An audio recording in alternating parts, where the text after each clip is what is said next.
ప్రధాని మోదీతో AP deputy CM Pawan Kalyan భేటీ ముగిసింది. పార్లమెంట్లోని ప్రధాన కార్యాలయంలో వీరి సమావేశం దాదాపు అరగంట పాటు కొనసాగింది. ఏపీకి సంబంధించిన పలు కీలక అంశాలపై ప్రధానితో పవన్ కళ్యాణ్ చర్చించినట్లు సమాచారం. డిప్యూటీ సీఎంగా బాధ్యతలను స్వీకరించిన తరువాత తొలిసారి మోదీని పవన్ కలవడంతో ఈ భేటీకి ప్రాధాన్యత ఏర్పడింది. మోదీతో సమావేశం ముగిసిన తరువాత పవన్తో బీజేపీ ఏపీ అధ్యక్షురాలు ఎంపీ దగ్గుపాటి పురంధేశ్వరి భేటీ అయ్యారు. అనంతరం పవన్ను టీడీపీ ఎంపీలు లావు శ్రీకృష్ణదేవరాయలు, మాగుంట శ్రీనివాసులు రెడ్డి కలిశారు.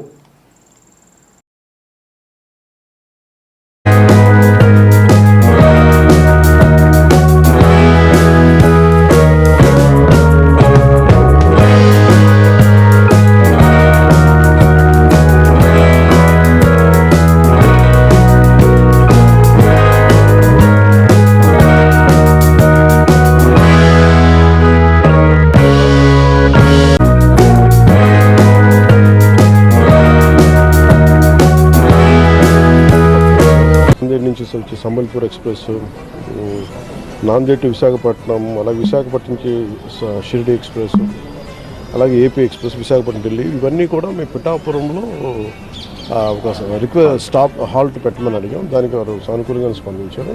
అలాగే ఒక రైల్వే ఓవర్ బ్రిడ్జ్ ఒకటి కావాలి. దాదాపు ఒక 60 కోట్లతోటి ఒక రైల్వే ఓవర్ బ్రిడ్జ్ అవసరం ఉంది. చాలా ట్రాఫిక్ కంజెషన్ కానీ ముఖ్యంగా తగ్గిస్తుందని చెప్పి రైల్వే ఓవర్ బ్రిడ్జ్ ఒకటి రిక్వెస్ట్ చేస్తాం.